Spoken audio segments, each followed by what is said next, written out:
Okay, hey everybody, how you doing? Tekking and Barry back again. Also, we have a new sidekick, a potted plant named Potter, because Barry Potter, haha, so clever. And hey, if two sidekicks wasn't good enough, if you're sitting there thinking, damn it, Tekking, we need more sidekicks, well, I bought this little crocheted bee yesterday, so bzz, it's a little bee. Yeah, okay, I'm just gonna put the bee in the potted plant if that works. Yeah, that works. There you go. A little bee in a plant. There you go. I was at a convention yesterday, and I'm a big fan of CGP Grey, as you can tell from the hoodie. And if you don't know that channel, go check out CGP Grey. It's an amazing channel. One of my favorites on YouTube of like all time. But he has a mascot for his channel, which is a little bee. And I saw that at the convention, unrelated, but I was like, oh, that's perfect. I got to have that little bee. So there we go. Okay. So, this is going to be a weird follow-up video. Normally what I do is I look back through the chapter and I try to find like the one thing, and then I'm like, I'm just going to focus a whole video about that. And sometimes there are multiple things,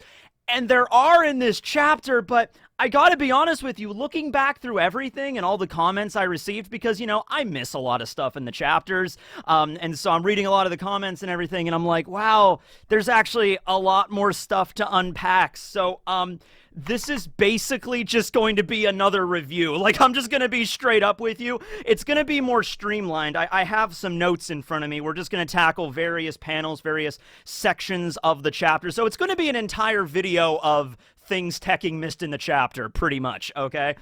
Go to the intro. But other things Tekking missed in the chapter. Yeah, okay. Well, anyway, let's just get started then. Okay, so the first thing is that I got a lot of messages about Sabo, right? People were like, you know, even before I read the chapter, even before the chapter was out, people were like, did you catch Sabo? Did you see him? He was there in the background. Somebody said he was in the newspaper, and so that got me, like, looking at the newspapers and stuff, because Oda always does that kind of stuff. Like, if you go back to Law's backstory, when he first met Corazon, and he stabbed him in the junkyard, remember that scene? Corazon was reading a newspaper, and on the back of the newspaper, as Law is like stabbing Corazon, he drops it, and you could see like a little tiny panel that you could barely make out, but that was actually Crocodile when Crocodile attacked Whitebeard way back in the day. Okay, so Oda really likes that type of stuff, and so I was like looking through all the newspaper articles in the chapter trying to find Sabo. So Sabo was not actually in any of the newspapers. If you caught him, good job. He's actually on page 2, that double page spread where we see actually the bounties of, you know, Luffy, Kid, and Law, but above that panel, there's another panel where we see just various people all over the world looking at the newspaper, and in one of those locations, we don't know where it is, it's an island, it has like some mountains there, there's some like destroyed buildings, and then there's some people reading the newspaper, but on one of the buildings, like a billboard, like a giant like picture, is Sabo, right? Okay, and I'm looking at that, and I'm like, that is fascinating. Now, at first, I thought that was like a visual Den Mushi or something. Like somebody was like, there's like the nightly news in the One Piece world. Like, tonight in the news, new Yonkos terrify the sea. Also, a follow-up with the Revolutionary Army Commander Chief of Staff, Sabo. Where did he go and what is he doing? You know, I thought it was honestly something like that because I'm an idiot. But no, I'm looking at that, and you know what this is? You know what this actually probably is? And this is remarkable, okay? So we still do not know the situation with Sabo. We don't know exactly what happened to him. We know that the news, I assume the news got out that he attacked the Reverie, and eventually that resulted in the kidnapping of Vivi from, you know, Alabasta.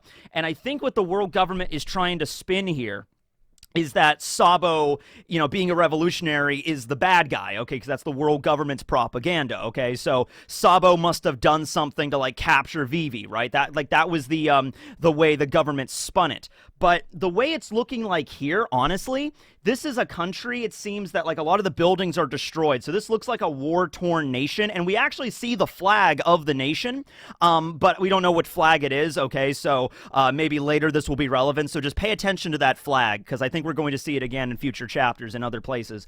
But I think this is a nation that was saved by the Revolutionary Army at one point, or sympathizes with their cause, and is certainly against the world government, and actually views Sabo as a hero. Okay, or maybe like even a martyr in some cases. Like if the newspaper, because I think the newspaper actually did say Sabo died. Okay, we never found it out 100%, but I'm assuming when they opened up the newspaper, that's why Koala and Dragon and Ivankov were like freaking out. I think it was because it said like, Revolutionary Army Commander Sabo, he tried to kidnap Princess Vivi and then he got killed or something like that. Fujitora and Green Bull like ended him or something like that, right? And so I don't think it's a far cry to say that a lot of nations, especially nations that were, not allied with the world government and that were previously liberated or helped by the Revolutionary Army in some way, would view Sabo as like a national hero now, okay? Or like even if like let's say they assume he's dead. Sabo's not really dead, but let's assume they think he's dead. They would like have giant pictures of him in the town square of like, that is our savior. We will continue to fight the government because of what Sabo did. Now Sabo's not really dead. He's going to turn out to be alive, I'm pretty sure, unless Oda wants to do that whole thing again. Like, he's dead. No, he's not. Actually, now he's dead. Oh no, now he's alive. Oh, good. And then Sabo finally dies at the very end of the story, and then Frankie finally gets the Mera Mera no Mi like he was intended to. But yeah, so that's where Sabo was in the chapter. Honestly, more of an Easter egg, if anything. But that was the origin of that. Okay, so what's next? Okay, this is something a little bit just... It's once again maybe just a little bit of a number reference because Oda likes that stuff as well. Somebody just brought up that like, hey, isn't it interesting that Luffy's bounty as well as Kid and Law's are all 3 billion, and that's sort of reminiscent of Luffy's first bounty, which was 30 million, okay, because there's like threes in there, and I'm thinking, yeah, that makes sense. That makes sense to me. Like we went from 30 million in the East and now we're at 3 billion, like a nice multiple of 30, like that's how it goes. Also, some people brought up that if you add up Big Mom and Kaido's former bounties, so they each had like 4 billion something, whatever million bounties. If you add that up, it's like 9 billion something. Okay. It's around 9 billion. Okay. Or just shy of 9 billion, something like that. And if you take Law and Kid and Luffy's bounties now of 3 billion each, and you add all of those up to reach 9. Wait. 3, 6, 9. Yeah, it's 9 billion. That's comparable to both of the former emperors that they all helped defeat. You know what I mean? So that makes sense as well. Just from like the numbers of the bounties added up, it's sort of comparable to, what the emperors, were before. Okay. So, a few people mentioned that. Just wanted to bring that up. Okay. Now there's a lot of other stuff in the middle of this chapter that's not really relevant, like the scene in the palace with Jinbei, and the cook. That was really funny. Then the scenes where the Straw Hats are just running around the festival having a good time. Nothing really crazy there. So let's skip now to the moment where we're in the basement and we have Robin and Sukiyaki's conversation. Okay, so I really undersold how crazy it was that Sukiyaki is alive, okay? This was insanity. The big one that everybody was mentioning, okay? I saw a boatload of comments about this, okay? Sukiyaki is alive. He can read poneglyphs. Because it was a tradition that was passed down through the generations of the Kozuki clan, right? Right, yeah. And so Odin knew how to read poneglyphs. Momo specifically mentioned that he doesn't know because Odin never had a chance to teach him, okay? It was probably something that was like a rite of passage when Momo got old enough, that's when, Odin would have taught him how to read poneglyphs, okay? But never got to that point because Odin got executed and then Momo had to time travel and all that stuff, okay? But this is a really big deal because Sukiyaki knows how to read them because he's the one that taught Odin, all right? And this is even more of a big deal because there's not a lot of people that can straight up read poneglyphs in the One Piece world, right?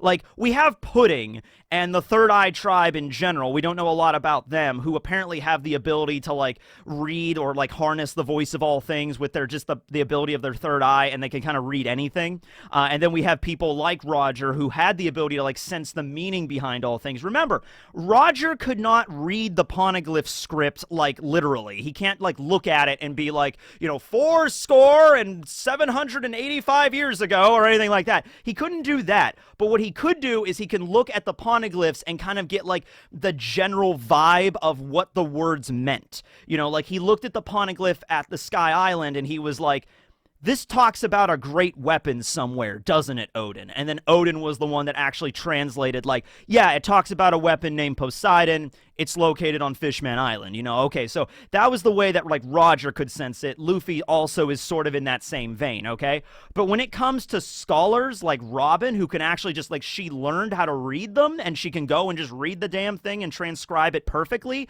it's really only Robin and Sukiyaki right now that have that knowledge, that have to know how to do that, unless we ever find out that, like, there's another survivor of Ohara somewhere, or there's another member of the Kozuki family somewhere, or if Toki sent somebody else through time, or somebody else that had the time fruit, somebody else got sent through time and hasn't arrived yet, something along those lines, sure, I guess, but for right now in the story, it's just Robin and Sukiyaki. Maybe Pudding, because Pudding is a member of the Third Eye tribe, although she hasn't awakened her powers, and then maybe Luffy, because he has the voices of all things, but that's not the same thing as, like, the knowledge, okay? So this actually leads into a completely other perspective now, where I was all worried about Robin being captured, okay?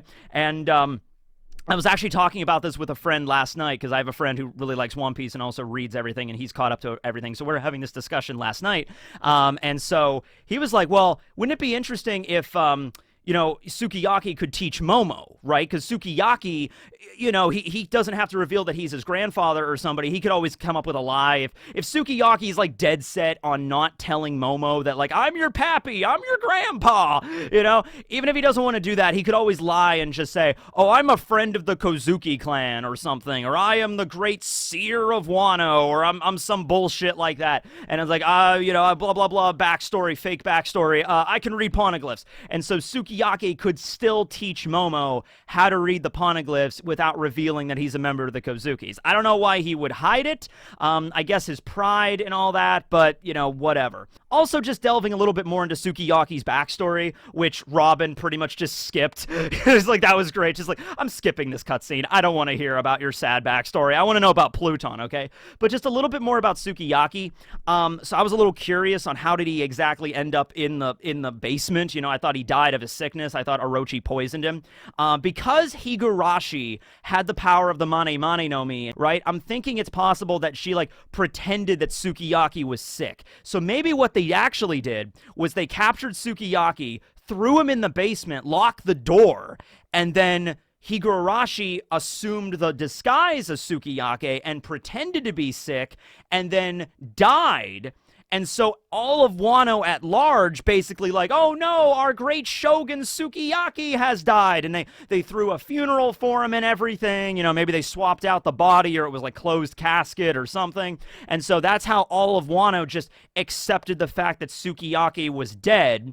Odin was nowhere to be found. He left with Whitebeard. So who's going to be the next shogun? Well, it's going to be Odin's favorite person ever, that they were like best friends growing up, and that was Orochi, right? And with the power of the Mane Mane no Mi, Higurashi could easily, just, basically beguile everybody and just like twist it to the point where it's like, yeah, that makes sense, because she could literally transform into Odin and Sukiyaki, right? So it's like, what are you going to do at that point? If Odin shows up and says, hey, if anything happens to my old man, this guy right here, Kurozumi Orochi, he's the guy for the job. Hello there, I'm Kurozumi Orochi. And just like, I'm just a humble servant of Odin. Thank you so much for giving me this responsibility, Odin. I don't think I'm worthy, but thank you. Don't say that, Orochi. You're my best friend. We grew up together. We're like brothers, you and me. Yeah. So anyway, I'm leaving now. Bye. Here's the new shogun in case my dad dies later. It's a little weird, but how are you going to argue with that if that is Odin, right? Okay, and it is Sukiyaki, and Sukiyaki's like, yes, I am very ill, citizens of Wano. I probably do not have much time left in this world, but I also believe that Orochi, he's basically like my second son that I never had. He will be the one to succeed me, right? So Sukiyaki was never poisoned. He was never like tried to be killed by Orochi or whatever. They just locked him in the basement or whatever. Now, how they managed to do that, once again, Higurashi could have just turned into Odin and be like, son, it's been forever. And then Odin, or Higurashi, is like, hi there, Pops. Yeah. Hey, I just wanted to double check some stuff in the poneglyph room. You want to come downstairs? Oh, yes. yes, actually, I wanted to see your Kokeshi doll collection. How's it coming, Dad? He's like, oh, Odin, you were never interested in my hobbies. Well, let me show you my new collection. And that's when, Odin just pushes him down the stairs like, what? And he locks the door.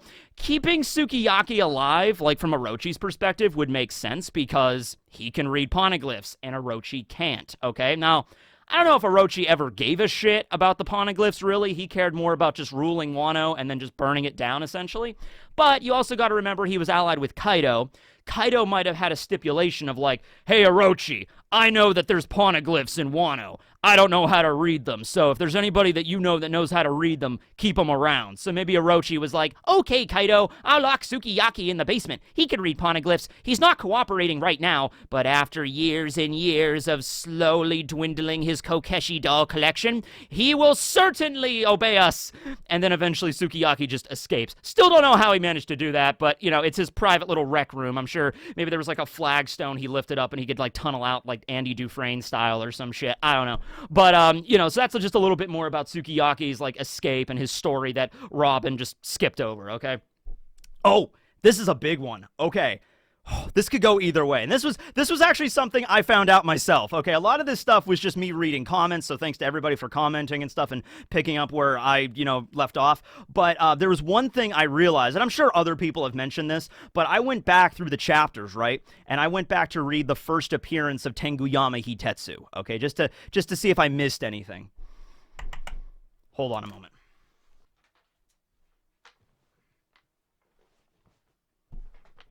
We got the Sandai Kitetsu here. Very fancy, very nice red finish. And we have the Nidai Kitetsu, the second generation. Very nice lavender finish on this one. Okay. When Tenguyama was first introduced, of course you have the scene where he introduces himself like, I am Tenguyama Hitetsu. I am the prized swordsmith and also collector of Kokeshi dolls in all of Wano. It's like, oh, okay, whatever. He also has the Nidai. And Luffy steals it. Luffy just grabs it off his wall and just runs off, right? And as he's running away, Tenguyama says, that sword, the Nidai, was forged by my ancestor, Kotetsu. Okay, so there's Kitetsu, Kotetsu, and Hitetsu. All right? Hitetsu being Sukiyaki's, like, disguise, his fake name, or was it a fake name, who made the Sandai. And then you have Kotetsu, who therefore created the Nidai Kitetsu, and then Kitetsu, who was the original swordsmith. And he says he's my ancestor. So, holy shit, wait a moment. Does that mean the family of Kitetsus that created the Kitetsu blades, they were Kozukis? Now, it's interesting, because Sukiyaki definitely made the Sandai, unless it's all deep cover, unless he's literally creating, like, he's not making this up, like, it was a person that lived in Wano. Maybe there was a swordsmith in Wano named Tenguyama Hitetsu, but he died, or maybe a lot of people didn't know about him, and then Sukiyaki took up his disguise to, like, make sure that nobody would know he's Sukiyaki, and so he just adopted that persona, maybe, because he mentions, like, I'm the one that made the Sandai Kitetsu, my ancestors made the other Kitetsu swords, but if Tenguyama doesn't exist and he's really just Sukiyaki, then that means that his ancestors are other Kozuki clan members. It's also important to mention that Kitetsu, Kotetsu, Hitetsu, those might just be titles they were given or names they were given, like nicknames they were given, okay, or maybe they're named after the swords or whatever, right? Like, I always assume the person that made the Shodai, like the first generation Kitetsu, was named Kitetsu, but that might not have been his actual name, or it might have just been his nickname or something like that, right? So, yeah, that's another perspective I just wanted to bring up, because, yeah, the cursed swords, there still might be something relevant with them. Wano's not finished yet, so I still think we need to delve into, like, Zoro maybe getting the Nidai. Maybe Sukiyaki will go up to Zoro and be like, yes, remember when I said I made the Sandai? I actually lied about that. That was just part of my deep cover operation, right? But I know the people that made it. I don't think that's the case, though. I think it's implied that he is an accomplished swordsmith. He made the Sandai. His nickname was Hitetsu, and then he has his ancestors that were also Kozukis that made the other cursed blades. And that also explains why he would have it, The only other way I can think this makes sense is if there was a dude named Tenguyama Hitetsu that Sukiyaki was friends with that lived out in the boonies of Wano, lived out in the Curry region or whatever, and then Tenguyama died of like natural causes, and then Sukiyaki, after he escaped his rec room, he went to Curry, he found Tenguyama's house, his like old temple where he lived, he had his outfit, he had the mask on, and the Nidai was there because that's where Tenguyama lived, and the Sandai, he just, Sukiyaki remembered he made the Sandai. Also, that means Sukiyaki created the Wado. Yeah, because Sukiyaki... No. He made... Wait, no. How did this go again? Hold on a second. Okay. No. Okay. I'm getting confused here. There's a lot of swords in One Piece. Okay. Tenguyama Hitetsu, or Kozuki Sukiyaki, he made the Sandai Katetsu and the Ame no Habakiri. Correct? Yes. That was like his prized sword, was the Ame no Habakiri, which makes sense given the fact that Sukiyaki gave the Ame no Habakiri to his son, Odin. And now Momo has it, his grandson. That makes sense. Enma and Wado were both made by Kozuki Shimosuke. Wait, no. Shimosuke Kozaburo. There we go. A lot of names in Wano. Okay. Shimosuke Kozaburo, who was the old man that lived at Zoro's village, made the Enma and the Wado Ichimonji. Okay. Are we all on the same page here? But it would make sense that the old man, Kozaburo, would know Sukiyaki, and they were like really good friends or something. They might even be distantly related. In fact, it was mentioned that the Shimosuke clan and the Kozuki clan are relatives of one another. So see how it all connects. So by that logic, if Zoro has like distant connections to the Kozuki clan, like we know Ushimaru was not his father, but if it's like Ushimaru was Zoro's like great uncle or cousin or some distant relation in that way, I guess he wouldn't be his cousin, but you know what I mean, like some distant relation, that would mean that Zoro does have a familial connection to the Katetsu blades. I think it works. There. So just wanted to bring that up. What's next? Oh yeah, Pluton. It's in Wano, apparently. The only thing I want to say about that is, like, okay, I'm thinking about Wano, and I'm thinking, like, okay, what could be Pluton in Wano? Like, Kaido was based there for 20 years. If there was this ancient warship somewhere on the island, you'd think that Kaido or Orochi, in the 20-plus years that they ruled over the entire place, they would have found it. So either it's something that's like so dormant, so hidden that even they couldn't find it, or it's not like a traditional battleship. It's not something that you just look at and it's just like a giant battleship. It's like, we found Pluton. It's something else a little bit more abstract, I guess, is the way to look at it. Well, remember how it was mentioned before on several occasions that Onigashima was not always called Onigashima?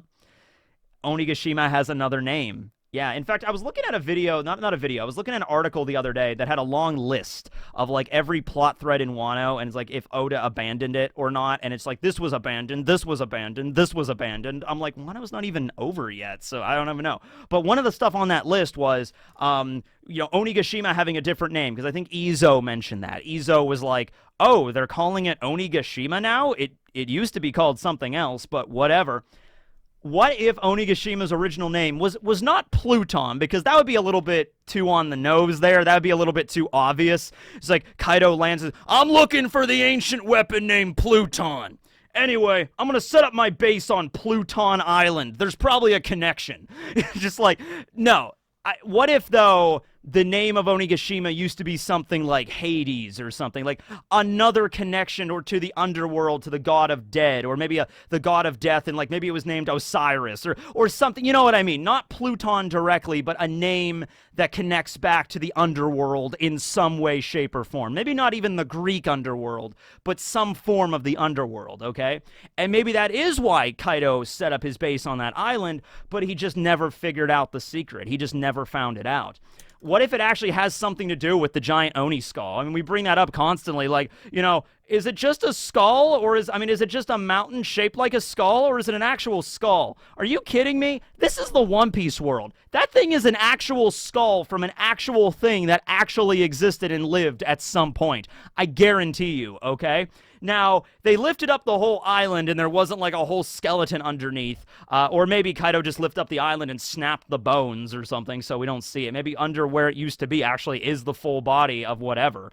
Actually, if you think about it, because Wano Wano's like a plateau, what if it's like that whole of Wano being raised up is like a tomb for this giant? Like the whole of Wano, like the rest of its body is like underneath and Wano or some shit. Who knows? But I'm just going along with the logic that that giant, that huge ancient giant from like tens of thousands of years ago or whatever, on Onigashima where the head is, I'm going to assume that is Pluton for right now. And like it can wake back up, and maybe it's like a scene from like Scooby-Doo on Zombie Island. You remember Scooby-Doo on Zombie Island. That's not an obscure reference. You know about it.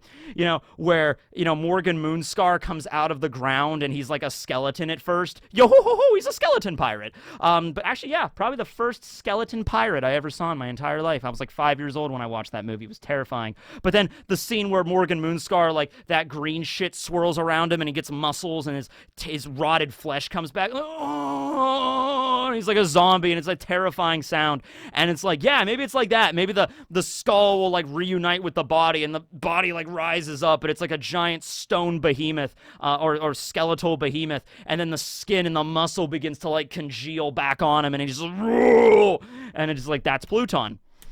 He returned from the underworld. Pluton, literally Pluto, god of the underworld, god of the dead. I could see it being a dead skeleton that's going to revive. You know what I mean? Could have been maybe a former user of the Yomi Yomi no Mi. I don't know. Or maybe that was the original intention of the Yomi Yomi no Mi, to revive Pluton.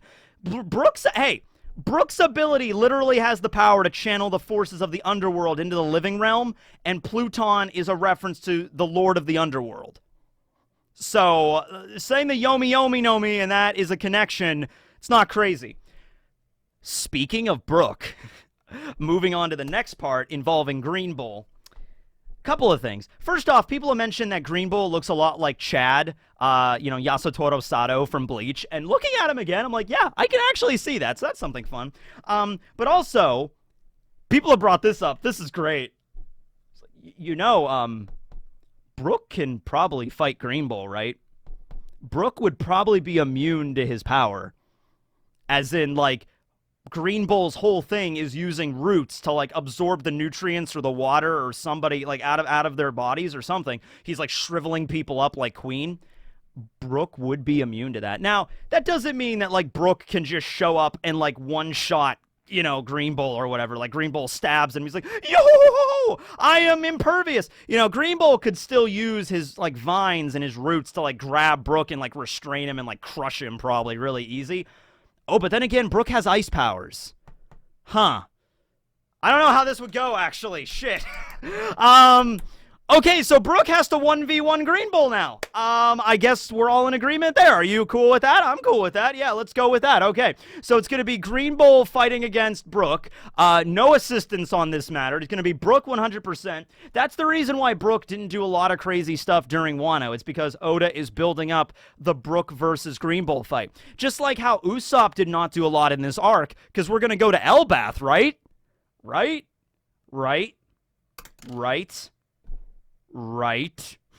We're going to Elbath, right? And Usopp's going to have an amazing arc. Yes, we are, 100%. That is confirmed. Right? You know, okay. So yeah, but I just want to bring that up because people mentioned, like, yeah, he can't drain Brook's nutrients because he's a skeleton. Yo, so maybe that might even get referenced as soon as the next chapter. Who knows? Also, I mentioned in the review that Queen and King were defeated by Green Bull and they're not at full power because of their battles. But remember, there was a 1 week time skip. That's something that always messes me up. It has been a week since, since what happened there. And I also just assumed, I'm like, why are King and Queen back at the Udon prison? I mean, did they go back there to retreat? And then I started thinking, wait, no, they were probably put there because they were prisoners. You dumbass. It's just, why is King and Queen working together at the Udon prison? Maybe because after the battle was over, they chained them up and threw them in the prison?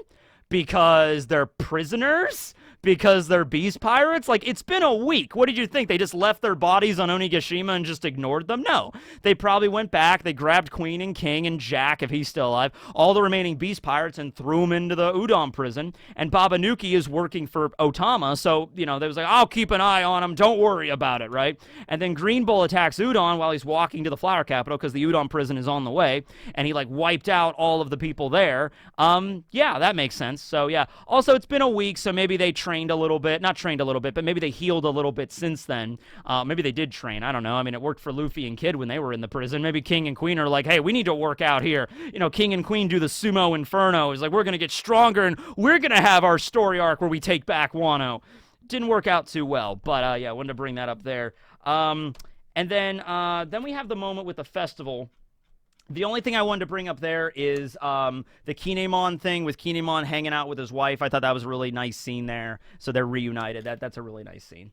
But then we have the final scene of the chapter, and this is where I feel like this is going to be, this kind of deserves the whole video, you know what I mean? That's what this video was going to be about initially. I'm like, oh, I just got to do a whole video today about how Buggy became an emperor, right? But there was so much other little stuff in the chapter I wanted to tackle first, so I'm like, okay, we got to go back through the chapter and analyze some more shit, and that's what we did. So thanks to everybody who commented and, you know, picking up my slack and being like, there's the stuff that you forgot or you missed. I'm like, thank you for that. I think we're going to end this video here. I do not have iguana facts for you today, but we'll get back to that. And then in the next video, we will talk about Buggy, whole video about him, and how the hell he became an Emperor of the Sea. So I think I covered everything else of note. Thanks for watching. Tekking, Barry, Potter, Random B, signing out. Later, everyone.